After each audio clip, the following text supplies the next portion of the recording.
My name is Zach Arnold. I'm a Hollywood film and television editor, a documentary director, father of two, and creator of Optimize Yourself. Since beginning my career, I have battled attention issues, anxiety, and creative burnout more times than I can keep track of. Back in 2005, after almost losing the battle with suicidal depression, I decided that I no longer wanted to sacrifice myself for the sake of my career. I was done barely surviving. I wanted to thrive. Since then, I have obsessively searched for every possible way to optimize my own creative performance. My journey is far from complete, but I have now made it my mission to shorten your learning curve so you can forge your own path to greatness without having to sacrifice balance in the process. Now it's time to start designing the optimized version of you. Hello and welcome to episode number 45 of the Optimize Yourself podcast. If you're a first-time listener, I am grateful to have you with me, and I appreciate you prioritizing this time in your day to focus on learning how to achieve the most meaningful goals in your life and getting important things done without sacrificing your sanity in the process. If you enjoyed today's interview and it inspires you to take positive action in your life, I invite you to subscribe to this podcast in iTunes, Google Play, Stitcher, or whatever app you prefer, because I have tons of great guests, giveaways, and free training coming your way on a weekly basis. Visit optimizeyourself.me/subscribe to make sure that you don't miss future episodes and to access our index of past episodes and show notes. If you work in a creative industry, you probably already know how difficult it can be to just make a living. But if your intention is to not only make a living, but also feel proud of the work that you do every day, well, that's a much taller order. It can seem hard enough to find extra time to perfect your specific craft, and it's often even harder to find more extra time to meet the right people and build your professional network, especially if you're a socially awkward introvert like me. But oftentimes, the barriers standing between you and landing your dream job in the entertainment industry have nothing to do with outside forces. Instead, the barriers are psychological. That's right. You might be the biggest obstacle that's keeping you from greatness. And the number one barrier keeping you from your dream job is the stories that you tell yourself repeatedly every single day. In this episode, I chat with Robert Hardy, who is an indie filmmaker, writer, and entrepreneur that's based out of Tucson, Arizona. He currently runs Filmmaker Freedom, a site that helps ambitious filmmakers make work that they're proud of and take control of their careers. We chat all about the step-by-step process that you can take to become a successful filmmaker, but the key is first understanding how to define success for you. We also dive deep into the limiting scripts that we repeat on a daily basis that convince us that we don't have what it takes to make it, and then how to overcome them little by little. If you want to dive even deeper into the power of storytelling, specifically understanding the fundamental components of a good story, I recommend jumping back to my previous interview, which is part 1 in my storytelling series with Story Greenlight founder Jeff Barch, and that is at optimizeyourself.me/episode 44. Now, super quick, before jumping right into the good stuff, if listening to this interview inspires you to start taking action towards advancing in your creative career, I invite you to download my ultimate guide to making it in Hollywood as a creative. That is an absolute manifesto on the practical steps that you can start taking right away to either get started with or advance in your filmmaking career. No matter what creative craft you specialize in, the strategies that I provide in this guide will absolutely help you move forwards. I cover such topics as how to figure out which ladder you should be climbing and how to clarify the niche that's the best fit for your skill set, how to become awesome at your specific craft, as well as how to pitch yourself. And most importantly, I do a deep dive into the art and science of networking, especially if you're a socially awkward introvert like me. This is 15 years of everything that I've learned throughout my own professional journey distilled down to one jam-packed guide, and you get it 100% free. To download your ultimate guide, visit optimizeyourself.me/Hollywood Ultimate Guide, and I'll send it to your inbox immediately. So now, without further ado, after a brief break to recognize our sponsors, my interview with Robert Hardy. To access the show notes for this episode, please visit optimizeyourself.me/episode 45. This episode is made possible by AeroDriven, the makers of the TopoMat, my number one recommendation for anyone interested in moving more at their height adjustable workstation. The TopoMat is scientifically proven to help you move more throughout your day, which helps reduce discomfort and also increase your focus and productivity. To learn more, visit optimizeyourself.me/topo. That's TOPO.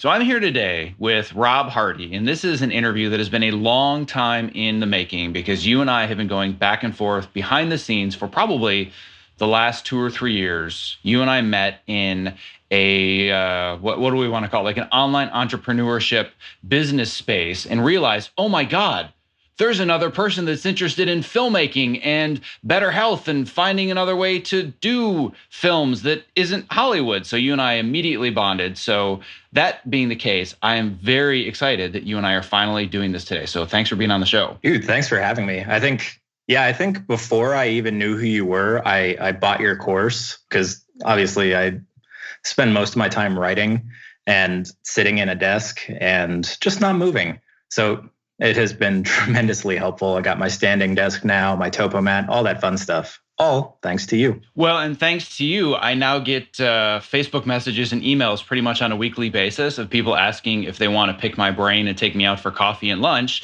because of the networking article that you wrote called Empire Editor's 7 Steps to Networking or something like that, which is one of the best networking articles that I have ever read, and not because it's using my advice, but just the way that you wrote it, the way that it was constructed. You took a very disheveled, kind of a messy audio interview and actually turned it into very succinct advice. And I was like, oh, that's actually really good advice. Oh, wait, no, hold on a second. That was from that really messy interview that I gave you. So I'll put a link to that because that actually went, I guess, I don't want to say viral because it's not like I got 25 million views on YouTube, but in our industry, it had a good shelf life for a while and really got passed around. Really, really well for the Frame.io guys. Yeah, I'm sure for anybody listening, that's just a blog that you should be following. Like they're kicking so much ass right now with their content. It blows my mind. Not only their content, but their product. It's a total tangent. But yeah, Frame.io is, there isn't even a distant second at this point. They're so good at what they do, and their content is great. Their blog is great. I've had the opportunity to write for them a couple of times. You have. But I don't want to go down that rabbit hole too much. The reason that I have you here today is that you are a filmmaker. You're an indie filmmaker, you're a writer, and you're also an entrepreneur. And that's a combination that there isn't a lot of, which is why you and I gravitated towards each other, because I am also in the filmmaking space and the entrepreneur space. And there are so few people that are trying to do both, probably because trying to do either one is more than a full-time job in and of itself. So you have to be a special level of insane to try to do both of these. And you have a site that's called Filmmaker Freedom. And this is a site that I think anybody that's trying to either break into or transition into some different form of filmmaking career needs to know about. So I want to talk a little bit about your origin story and where Filmmaker Freedom came from. And then we're going to dive into all the great advice that you give people. Yeah. So I mean, I guess it starts as a lot of these things do with film school. Like in high school, I was always interested in movies. I never really had any inclination that I would want to do it for a living. But when college rolled around, I was just like, you know what? I'm going to study film. That sounds cool. And I mean, it's weird that it was such like a spur of the moment decision, just something I decided to do. I hadn't been like super passionate about film my entire life. I just went for it because my background prior to that was music and audio production. And I just sort of made that switch and fell head over heels in love pretty much immediately from like day one of my first film class. So we fast forward a couple of years. I actually ended up dropping out of film school for reasons that are, I don't know, probably not that relevant. It's just something that is not particularly affordable. And when you start weighing the benefit of having all that or the cost of having all that debt for the rest of your life in an industry that's fairly uncertain in terms of like paying back the debt, it was pretty clear that I shouldn't stick around in film school. So after I left school, my big ambition was I wanted to be a cinematographer. Like I studied cinematography in school. I was a bit of a camera nerd, all of that stuff. And my big goal was to get to someplace like LA or New York and be shooting dramatic features, dramatic shows, probably dramatic shows, because I was going through the television craze at that point and just head over heels with a lot of the stuff that was coming out of networks like AMC, HBO, et cetera, all that good stuff. But I was in Denver, Colorado at the time, and I wasn't really making any progress towards those goals. I was shooting short films. I was doing a lot of camera assistant work, camera operating work. I was doing a lot of sports broadcast work and corporate work to pay the bills. But I just wasn't making any progress whatsoever. And I got to the point where I was just depressed. There's no better way to put it than I was just depressed and frustrated and sort of fed up with my lack of progress on this stuff. And there was a time where I actually considered giving up on filmmaking because it just seemed like such a pipe dream, especially to get where I thought I wanted to go. And I had this sort of realization that I couldn't keep going down the path that I was currently on.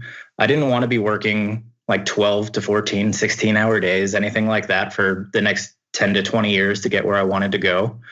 I didn't really like a lot of the projects I was working on. And I just knew that I couldn't do that for any longer than I already had. So I had this sort of, I guess, come to Jesus moment is what people might call it, where I had this realization that I could either continue doing that and just hate my life, or I could like redefine what filmmaking success meant to me and just sort of like craft my own path. And that just set me down this path of entrepreneurship, this path of spending more time writing, of sort of scaling back my filmmaking ambitions for the time so that I could come back to them later when I had the resources and the energy to give to it full scale. And yeah, that's really what led to Filmmaker's Process, which I then later rebranded into Filmmaker Freedom.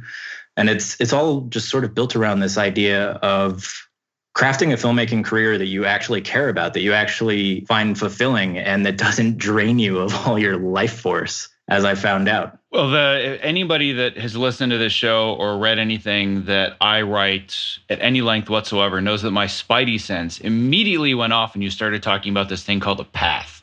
I love talking about the path because everybody says there is no path. I can't figure out how to do it. People tell their stories. I'm like, that's never going to happen to me. And I see it as my mission to deconstruct everybody's unique paths so you can realize there are just kind of standard steps that everybody can follow, even though we're not doctors, we're not lawyers. We don't have 3 years of med school and then residency and intern, and then all of a sudden we know we get the white coat. You can put in as much effort, energy, and money as somebody that's going through med school. And when you're done, you're getting somebody's coffee for 5 years. We don't have the guarantees that they do for doctors and lawyers and other professional type jobs. So it is very daunting and very overwhelming to think I could put in all this time and get nothing out of it. But I firmly believe there is a set path. It's something that I talk about a lot. And what I love about your site and the work that you do and the writing that you do is you specifically say, and I'm going to read this right from the front page of your website, things you're never going to read about here. The latest cameras, lenses, support gear, etc. Massive Hollywood directors and movies, or how to sell your screenplay or quote unquote get into Sundance. I love that you are so bold about the fact that I'm not talking about the stuff that everybody else talks about on their filmmaking websites.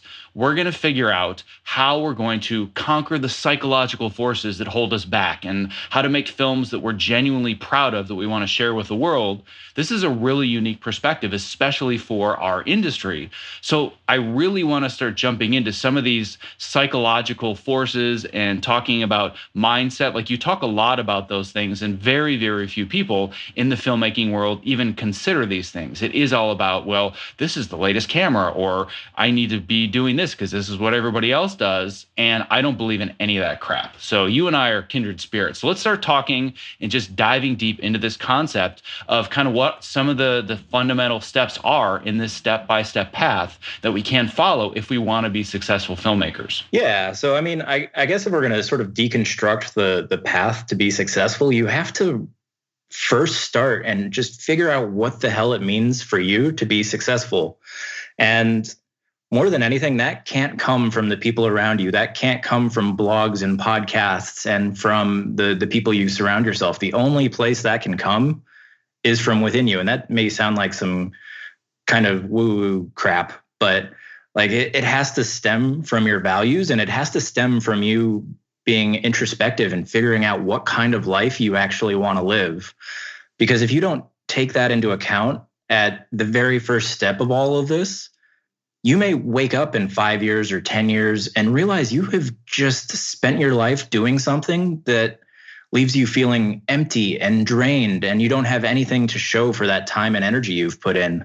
So more than anything, just discover your values and figure out what you actually want your life to look like in a few years. Figure out what you want your actual work to look like, what you want it to say, what you want it to feel like, who you want it to reach, how many people you want it to reach.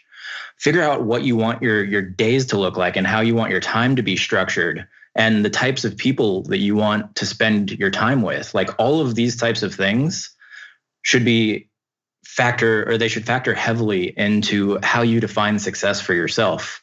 And once you have that, it's really just a matter of deconstructing it and figuring out those like high leverage steps. I think you and I can get really nerdy on some of this stuff and talking about like the one thing. Like I think you had, was it Gary Keller or Jay Papasan on the show? Yeah, I had Jay Papasan on the show a while ago, and I'll put a link to that because it's been a very popular episode talking about the concept of the one thing. So yes, dude, I bet that for anyone who hasn't read the book, like it is just mind-blowingly good, and it will just set you on the path. But yeah, like once you have that definition of success, it really just is about deconstructing it and figuring out what you need to do to get there, and then making progress every day, building a daily routine around that most important work, whatever it happens to be for you.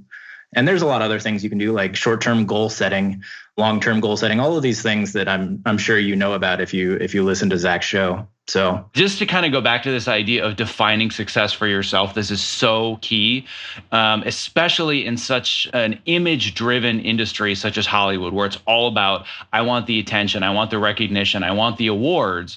Very few people actually think about, what do I want a normal day to look like for me? And that was something that I went through fairly early on in my career, and I'm glad that I had this realization at 25 and not 45. But I was about 25 working in the trailer industry doing short form, and I was very successful at a very early age, and I'd won several awards for work that I was doing on trailers, and I was very rapidly rising the ladder, working on bigger films, getting recruited by much larger trailer agencies. And I just said, but this isn't what I want to do. Like, it's fun, but I don't really like the day-to-day. It really is kind of soul-crushing to work on big budget studio theatrical trailers. And I said, I want to do long form. I want to do feature films and I want to work in television, but I work in trailers and everybody says that I can't. But I realized if I was going to jump ship and I was going to define my success by working on things that I truly enjoyed, now was the time to do it. And I just decided I was going to quit a 6-figure job, and I started making like $500-$600 a week editing. But I was doing it as an editor. I was the lead editor working on low budget and independent stuff, but basically making just above minimum wage. But it was for getting the credit and the experience.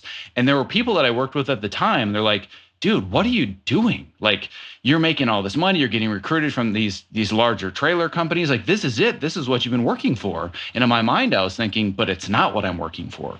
Right now, I'm doing well and I'm making the money. But then fast forward a decade later, and I saw this moment coming.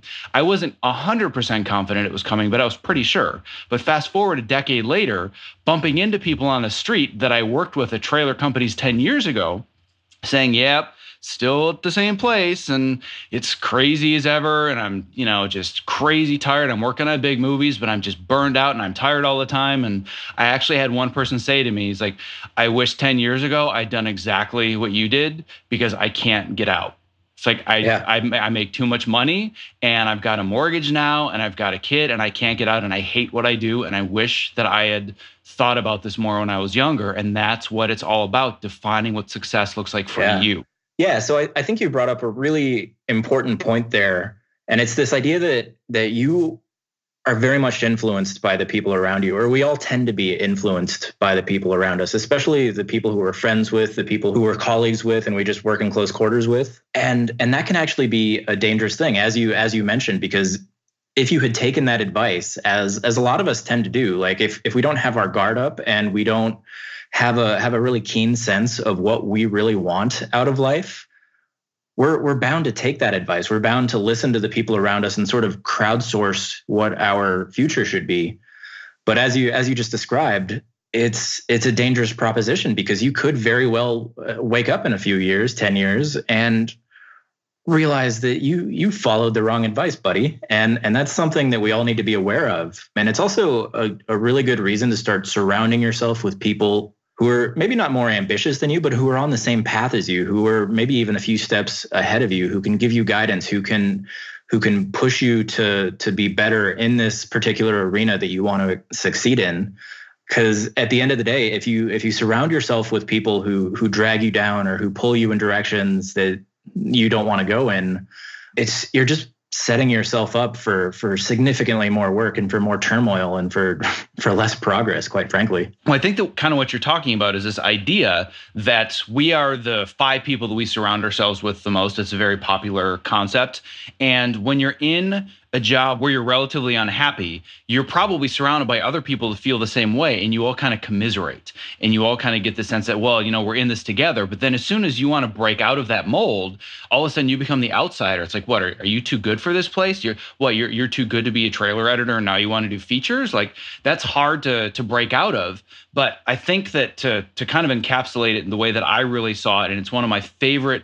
It's not a quote. I'm going to be paraphrasing it because I can't remember who I'm quoting, but it's this idea that if you don't have a plan, you are going to become a part of somebody else's plan. Yes. I don't want to be a part of somebody else's plan. I want to make my own plan. I want to design my own roadmap. And if that means that I have to push myself into an uncomfortable position of doing things that a lot of people don't quite understand, then I'm fine with that. But I surround myself with people, like you said, this is great advice. I surround myself with people that have similar goals and a similar mindset to reach those goals. Like the example would be right now, I'm training to be on the show American Ninja Warrior. I'm not thinking to myself, man, for somebody that sits all day long, I'm in really good shape. I'm surrounding myself with CrossFit athletes and saying, I'm an out of shape fat slob. Because I want to be surrounded by people that are so driven and focused on getting better, getting stronger, eating well. Like, that's the mentality that I need to be around so I can just absorb it by osmosis. But it's the same for any field. And I think in filmmaking especially, it's so easy to be surrounded by people that are so jaded and so cynical and so exhausted. And it's hard to break out of that mold. Exactly. So where I want to go next, and this is an area where you and I could probably record a 7-hour podcast about, but it's this idea of investing yourself in small daily actions, because it's so easy to think, well, I just need somebody to discover me. I just want to be an overnight success. But people don't realize that success is a habit. It's not a destination. And you have to figure out, what are the actions I'm actually going to take every single day to get where I want. And I know that this is a passion of yours as well. So let's talk a little bit about this concept of ditching the idea of overnight success and instead investing in daily actions. Yeah.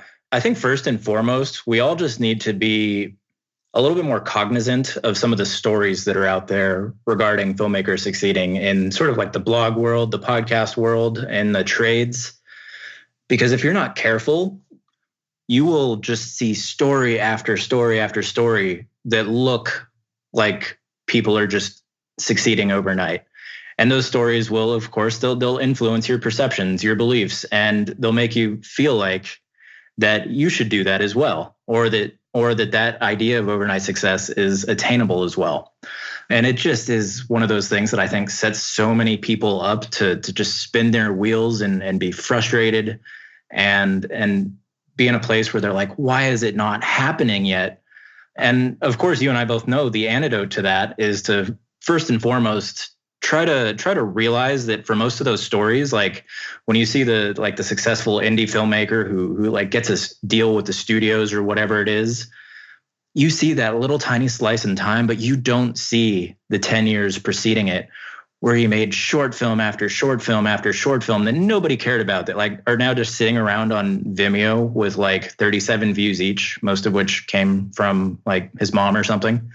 And you don't see that. You don't see like the 5 years it took to get a first indie feature made and all the struggles with getting it funded. And then once it was made, all the struggles with getting it distributed and into festivals and the crazy amount of just frustrations and turbulence that comes with that whole world. You don't get to hear that slice of the story. So when you see these stories, you have to realize that you're only getting a very small percentage of the story, and you're usually missing all of the stuff that nobody wants to talk about. And that's the fact that it is just hard. It takes a long, long time to become an overnight success. And in order for it to happen, you have to be persistent and you have to keep making small bits of progress every day, every week, every month, sometimes for years at a time until that big break happens. And oftentimes it really is like a dam breaking open. You will just get a big opportunity, but it's always the result of the years of effort preceding it. It's never something that happens in a vacuum at once. So I think that's the crucial mindset for starters, is just realizing that overnight success is just a myth, plain and simple. And the sooner you can realize that, you can start building your plan to make that progress every day, as we were talking about. Yeah, and I don't think that the overnight success is a myth if you put overnight in quotation marks. Yeah. Because at some point, everybody, if they continue to work hard, is going to become a quote unquote overnight success. Same thing happened to me. Like, I got the job on Bird Notice, and all of a sudden everybody had heard my story and said, wow, like this young guy got a job on Bird Notice. Like, that's awesome. He's an overnight success. I'm like, yeah, but you forgot about the 12 years that it took me to get that job on Bird Notice. And that's what I'm so passionate about talking about, is all the trials and struggles and tribulations and things that I learned and did the wrong way to get to that point. Because to everybody else, it's like, oh, well, he did it. It was so easy for him. Why can't I do it? What is wrong with me? What is my problem? Why can't I get success like this? It's because they're always focusing on the destination and not the journey and not the process. And the process, that's where the magic is. If you can build the daily habits that are going to lead you towards that success, then all of a sudden the overnight success becomes inevitable. But what I always tell people is, they're like, well, I'm never going to get discovered. And I tell them, stop trying to get discovered. Make sure that people discover you. It's subtle, but it's very, very different distinction. Exactly. From there, if we're talking about this idea of, I am no longer going to just go for the finish line and picture myself on stage with the Oscar someday and just cross my fingers and hope that it happens. Instead, I want to take responsibility for the things I'm doing each day. What are some of the things that you talk about, like small daily practices that people can take to move towards building the successful filmmaking career they want, especially if they don't really care about the awards or getting into Sundance and they just want to make a living off of doing something that they love? Yeah, well, so I think before we can talk about like small daily actions, you have to zoom back out to the bigger picture, and you have to get like the full scope of where you are now and where you eventually want to be, like your realized definition of success. And you have to realize that there is a massive gap between those two, especially if your definition of success is something really ambitious, like you want to direct in Hollywood, or even just like direct like indie features for a living. Like, that is super rare and super hard to actually do.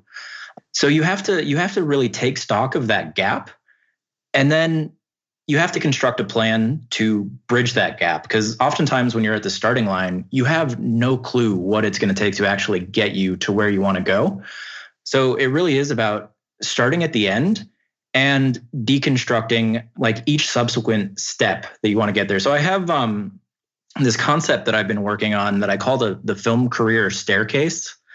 And I haven't necessarily fleshed it out as much as I would like to yet, but essentially it's this idea that you can design each step in your career, and it's this way to bridge that gap that we were talking about. So let's just take an example here.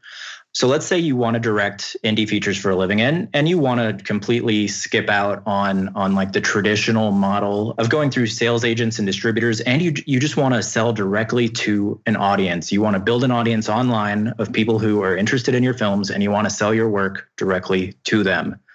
But let's say that right now you just graduated from film school. You're nowhere close to that. How do you bridge that gap? So in this scenario, in this hypothetical scenario, a career staircase might look something like this. You might start out by freelancing, by going into your local town, city. You don't need to move to LA. You don't need to move to New York or any of that stuff. And you find production companies. You start working for them as a grip, as a PA, as a camera operator, whatever they happen to need. And after that, you can level up to starting your own production company. And obviously all of the resources that come with that, like you spend a year or two really getting that good, focusing specifically on that. And then, of course, you can level up again and maybe spend a year just focused on building an audience and nothing else. And then finally, you can spend a year making a feature, doing whatever it happens to be that will serve that audience that you've built.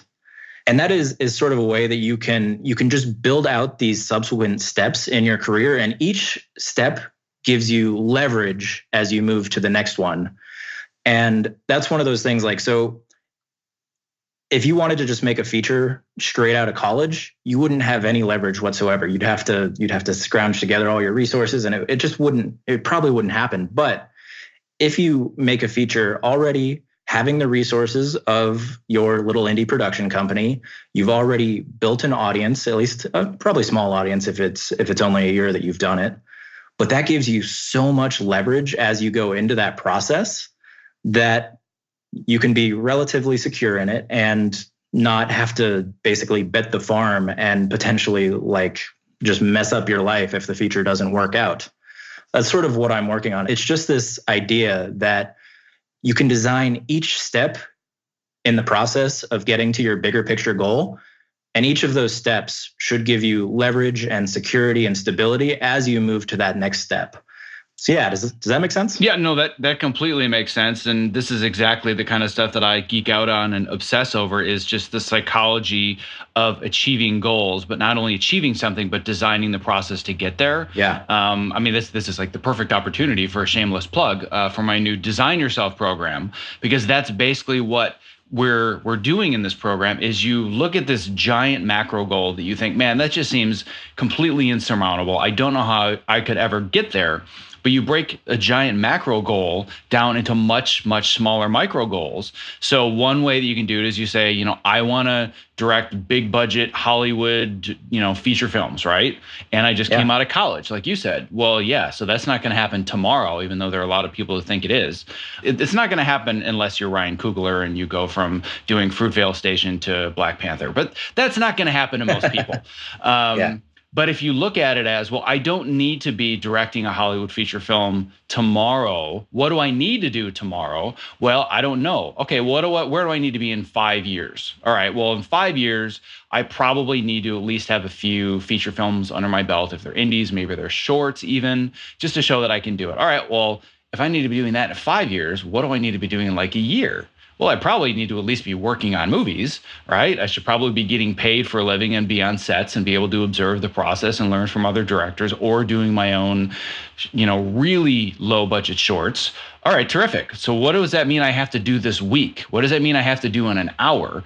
And it sounds like that's really what you're talking about, is kind of breaking down something that's much, much larger into the staircase where you're saying, what are my next steps? Not necessarily, jumping from A to Z. It's like, how do I go from A to B? And once you do that, it becomes much, much easier. I just went rock climbing last weekend with a group of people that are running a Spartan race with me. And there was a brand new guy that had never gone rock climbing and actually had a fear of heights.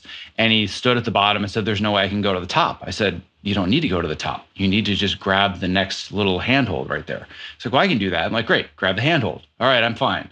There's another handhold that's about 2 feet above you. Just grab that one. And that was it, one after another after another. And it's no different with your career. But I think what so many people are afraid of, if we use the rock climbing analogy, is that they're going to climb up halfway there and then realize there are no more handholds and I just went the wrong way and now I need to fall to the bottom. Exactly. And I mean, I think that comes back to the idea of, first and foremost, defining success for yourself and making sure that definition of success is tied into your values and that it's really damn important to you. Because obviously having that sense of purpose, having that bigger why driving your career is enough to get you past those like stagnation points, I guess you could call them, or those points where it just feels like there's so many obstacles or there's just no path forward. If you really, truly, deeply care and you're willing to just keep putting in the energy and the time and making small bits of progress, you can get past those obstacles or those places where it just seems like there's no way forward. So yeah, I'd add that into there. Yeah, and you hit the nail on the head talking about why you're doing something. If you don't have a why, you're screwed. I don't care what you're trying to do. It's going to suck going through the process trying to achieve something difficult. And just as a news flash for anybody that's saying, oh, I've done a whole bunch of stuff and it hasn't been that hard, you're not setting difficult enough goals. If you're setting a goal that you're constantly achieving, then you're not pushing yourself outside your comfort zone. If you are pushing yourself outside your comfort zone, things are going to suck. And you're going to fail and things are going to happen that make you wonder, why in the world did I take on this goal? I'm never going to achieve it. But if you have defined a deeper why, then you're going to realize, oh, that's right. This is why I'm doing this. Okay, it's cool. I'll take a breath. I'll regroup. I may have failed this time, but I want to fail forwards. I want to use my failure as a learning opportunity rather than just saying, well, I'm done. So one of the things that I talk about in my programs is that you never say that I have failed or I can't do something. You just add the word yet. So I can't do this thing yet. Exactly. And and I think that mindset is so key. And especially when we're talking about trying to build a filmmaking career, there are a lot of tangential moves where you think you're going in one direction, you think you're building a portfolio or you're building connections, and you realize that, oh, wait, I don't want to work with these kinds of people, or, oh man, how did I end up on this project? I cannot believe this is going to be on my reel. And you realize that, all right, well, this is just part of the process, and success is not a linear path. It's just this giant windy curve that goes all over the place. But I mean, you really hit the nail on the head that it's all about knowing why you're doing it and really defining what that picture of success looks like for you. So yeah, and I think like going back to my like after college years when I wanted to be like a big name dramatic DP. Like I thought that was a great goal, and I thought I was super passionate about it, but at the end of the day, when I was in my sort of like depressed state and I didn't really want to continue on with it anymore, I realized that there was no why there. Like my whole justification for wanting to do that in my career was essentially because I thought it'd be cool, because I thought that's what you were supposed to do when you go to film school and study cinematography. Like I didn't consider that there might be other paths. So I just sort of went with the default, and I hated it. It sucked. And it drained the life out of me for a while. And I really had to sort of tuck my tail between my legs and retreat a little bit so that I could figure out like what the hell I actually wanted out of life. And I don't know, like that's what it comes down to. But once you have this sense of what you're going to get out of your career and how it's going to make you feel to actually achieve these things and why it's important to you, like nothing can really stand in your way. Well, and not to interrupt, but I think one of the really important things that you said is this idea of it would be cool, right? That is so common in Hollywood, is people will send me messages and say, man, I just saw that episode of Unsolved or Burn Notice or Empire, whatever it is. It must be so cool to work on that stuff.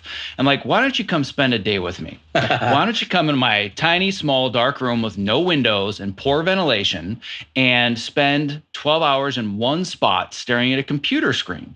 That's what my day looks like. And you would think, well, yeah, but millions of people get to see your stuff. Well, I don't get to sit and watch it with them. I don't get to know how they react unless I go on Twitter, which is just this vast chasm of just negativity that I don't want to have anything to do with.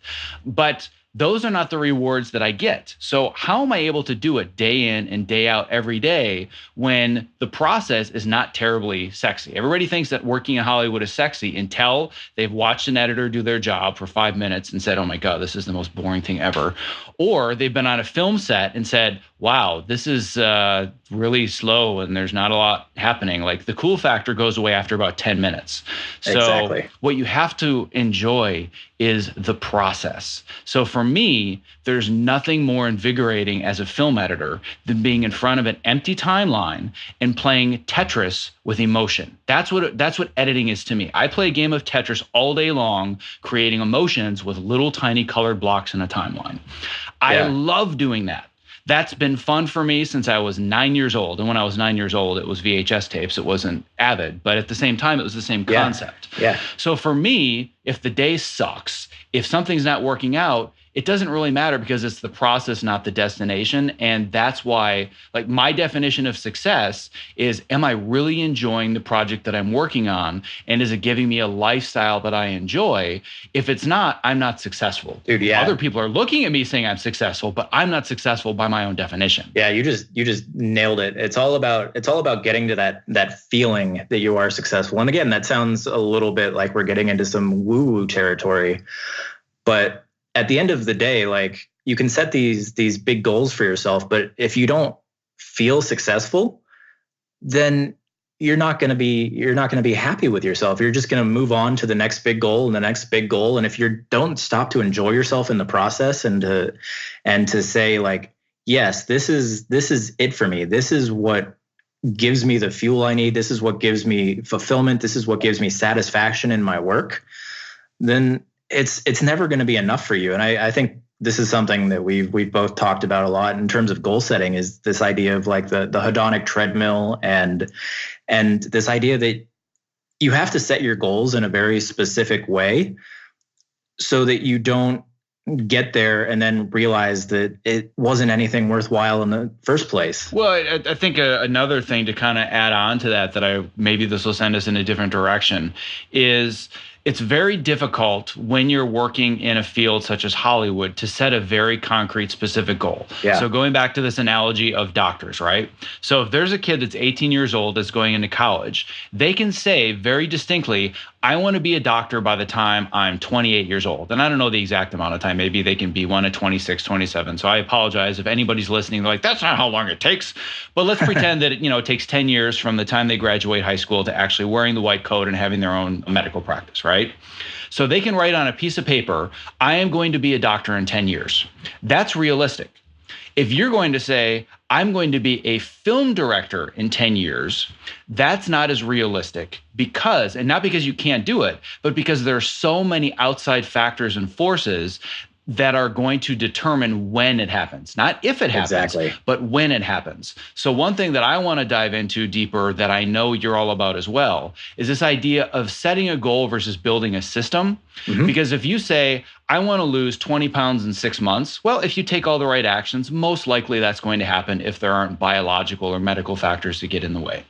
But if you say, I want to be a film director in 6 months, or I want to get a promotion in 6 months, or whatever it is, that may not happen in the amount of time that you want. It doesn't mean that it's not going to happen, but applying that arbitrary time gives you this binary idea of I've either succeeded or I've failed. Yeah. But there's a lot more of a gray area. But if you build a system that says, all right, what are the daily actions that I'm going to take every day that ensure that I become a film director, not in 10 years or 5 years, but just that ensure I become a film director, that's where the magic is that so many people miss. And I know that you are all about that concept as well. Exactly. So I still very much lean on goal setting, but not like these long-term moonshot goals necessarily, like the kind of stuff that'll take 5 years or 10 years. Where I really like to focus my energy is on short-term goals, things that you can do realistically in 30, 60, 90 days, maybe 6 months if it's like a really ambitious short-term goal. But these things where you can really control the process. And if you can design these goals so that they help you make these little leaps forward towards whatever your definition of success is, it's a way that you can make consistent progress and still use a lot of this great goal setting knowledge that you might get from other fields and have it actually be applicable to the world of filmmaking, where like you said, there's so many things just sort of conspiring against you and so many forces working sometimes in your favor, sometimes against your favor. So let's say you have one of these short-term goals over the next 30 days. That's where this idea of like the daily routine comes in, and really making sure that even if you're just spending 30 minutes a day working towards that goal, like that's the key to making it work, is just that consistent effort and consistent time and consistent energy, and focusing your energy on doing the most important things for that specific goal, whatever it happens to be for your career.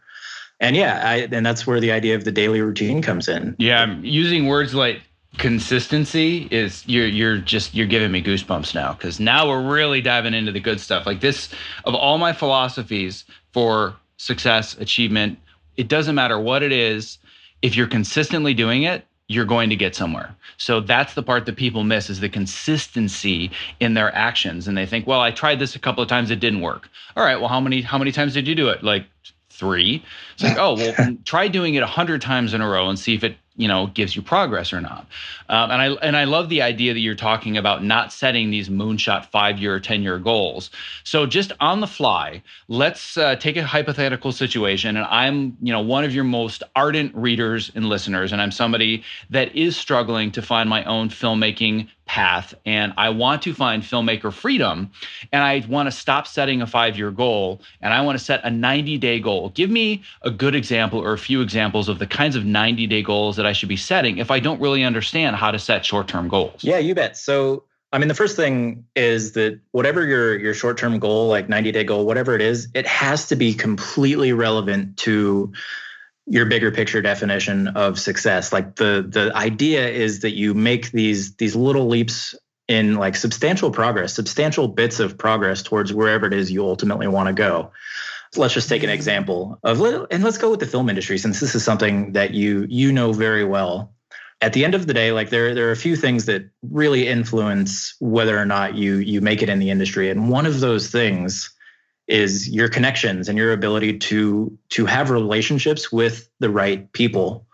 And once you know that, it really comes down to 1, identifying the right people, and then 2, just really focusing in on building those relationships step by step. And that's not a thing that just happens by like meeting somebody at an event. Like relationships are something that have to be consistently built and then reinforced over time. Otherwise they start to degrade, which I think all of this stuff is in that networking article that we like collaborated on, I guess. So let's just say that's the goal. You would set it in a way that is concrete. So you might say, I want to so let's say you want to be a cinematographer. You would say to yourself, I want to meet 5 successful, I want to meet and I want to build relationships with 5 cinematographers above me in the industry over the next 60 days.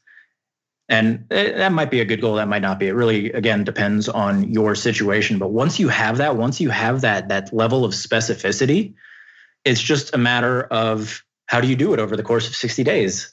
Then it's all about just building out a specific plan and actually making it happen. Like what needs to happen to reach out and build relationships with 5 cinematographers over 60 days. And once you have that level of specificity in your mind, and once you know that that's your goal, it makes everything so much clearer as to what you're doing. Like once you get into this daily process of doing the work, does this help me meet my goal of meeting 5 cinematographers over the next 60 days, or does it not? And if it doesn't, then it's something that you shouldn't be spending your time on. And if it does, then you do it and you just chip away consistently. And so every day, let's say that is your goal, 5 people over the next 60 days. You might spend some of your time for the first week just researching and seeing who's out there, seeing who's online, interacting with them a little bit on Twitter, on Facebook, wherever they happen to hang out. Lots of people are on Instagram. Like the film community just loves them some Instagram, which I should probably. You're never, ever going to find me on Instagram. Mark my words. I'm recording this on the record. Yes, technically there's an Optimize Yourself Instagram page that I don't even manage, but I don't even use. I hate Instagram. My response to Instagram is get off my lawn. Like I'm such an old man. It's just not for me. Sorry, I digress. Okay. So go ahead. Oh, no. Any rant against Instagram is good in my book. Yeah, just to kind of interject, because there are 10 times I wanted to interrupt you and I ended up not doing it because I wanted to let you finish your thought. But this idea of specificity, that's another one of those tingly words that gets my spidey sense going. And I use the word clarity. If you have complete and utter clarity on the actions that you need to take that are going to lead you to that ultimate goal, it is so easy to do them. People wonder why they procrastinate and why they never get anything done and why they spend all day on Instagram or Facebook or Twitter in their email inbox.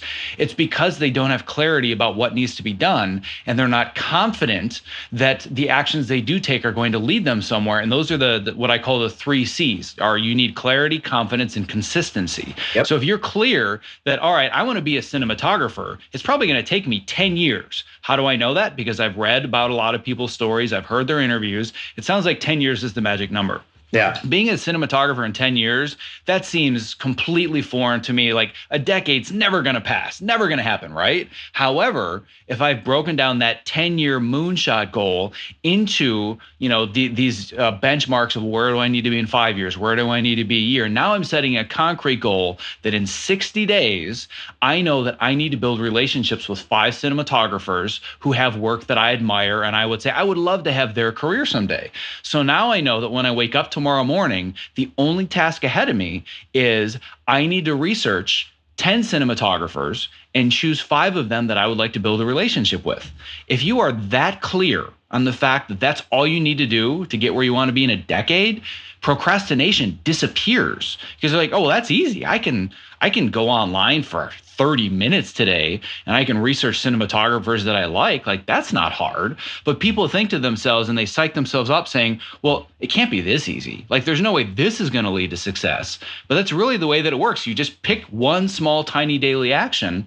And if you consistently do it over and over and over, you are going to end up where you want to be, but you have to be consistent. Exactly. And I mean, let's follow out that example. And let's say you build relationships with 5 cinematographers that you really admire over 60 days. Then what? Well, then you might spend the next 30 days trying to really pick the brain of these people and just ask them, like, just sincerely tell them you admire them, all of this stuff. Ask them sincerely what they think you should be working on at this point in your career. And you don't even have to limit this kind of research to just the people you've built relationships with. Because obviously, like, the point of having those relationships is these people are then in a position, like, they know you, they like you, they trust you. And if you can demonstrate your skills to them, if they know you're competent, if they know you're capable of leading people and being good on set, like, that's what can lead to those career opportunities down the line. But let's say, besides all of that, you're just not sure what you should be working on after this little bout of networking that you've done.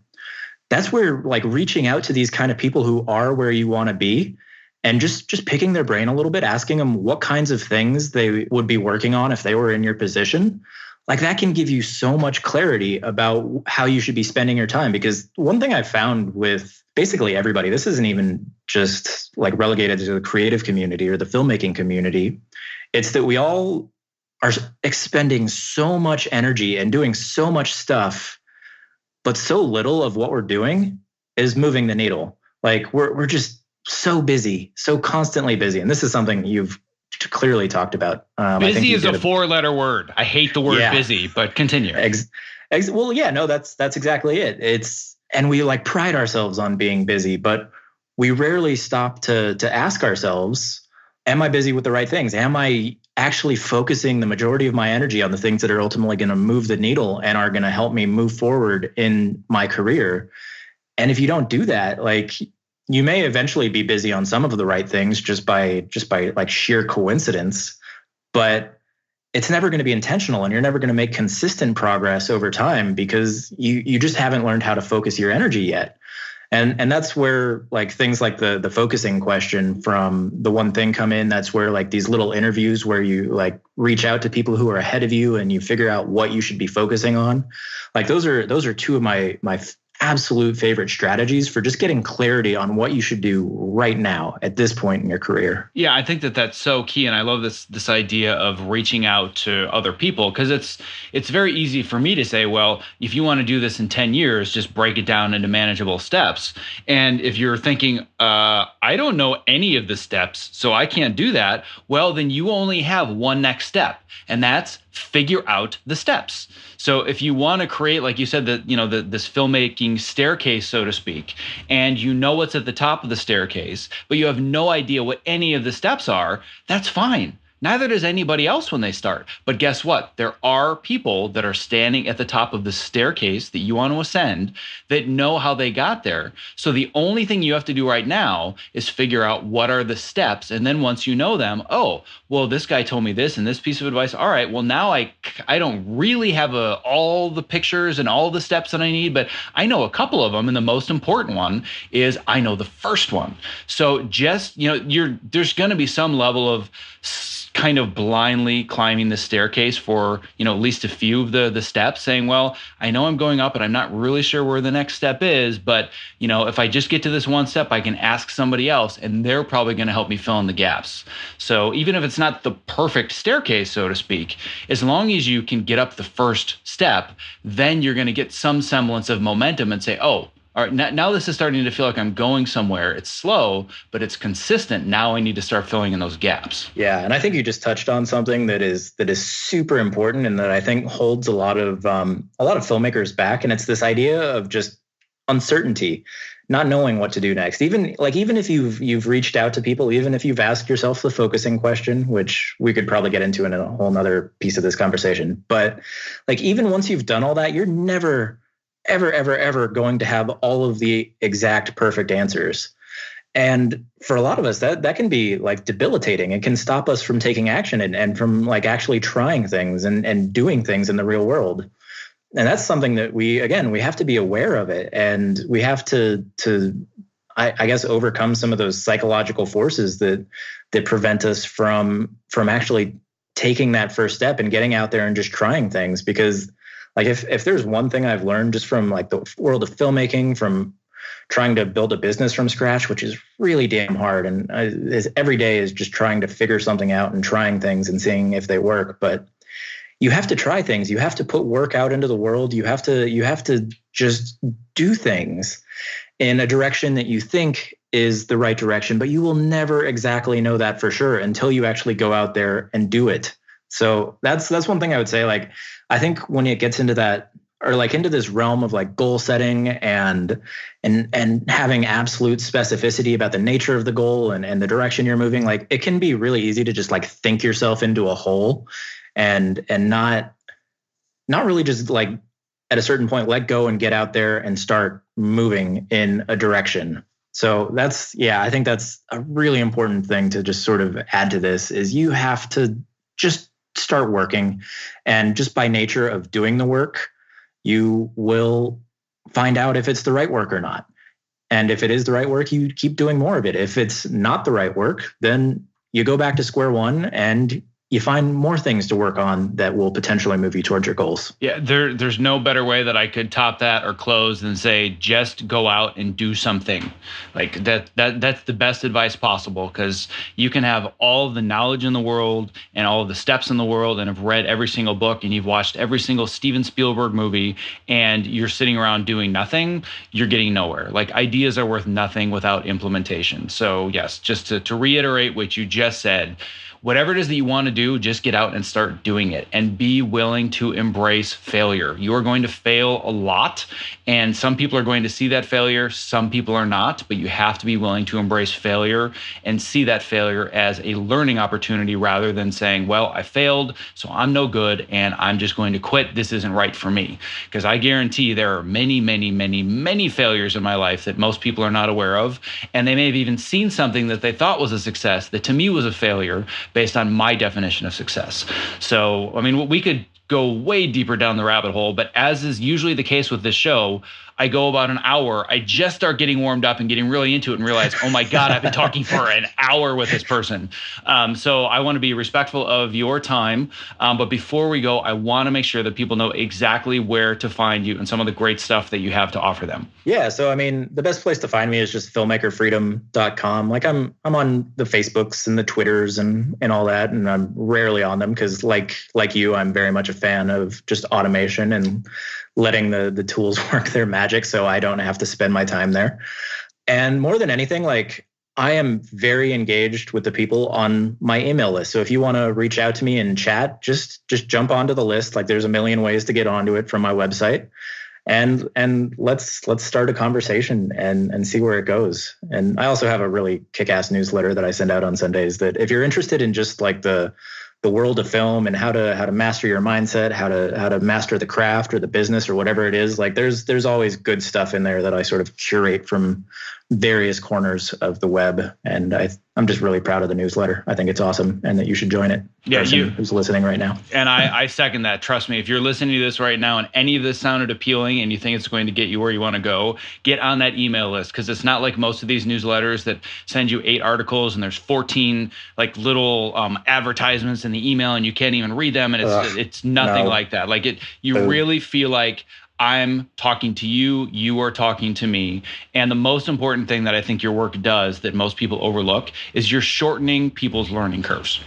You're doing the work that they need to be doing anyway. You're just going through all the that they don't need to be going through and saying, here's the important stuff that you should be focusing on. That's why I think the work that you're doing is so important. So anybody listening, I highly encourage you, go to filmmakerfreedom.com, get on Rob's kick-ass newsletter, and just start doing something. So on that note, thank you so much for being on the show with me today. Dude, thank you for having me. And let me know when the new course comes, because I am very excited about, well, what's next? Focus Yourself or...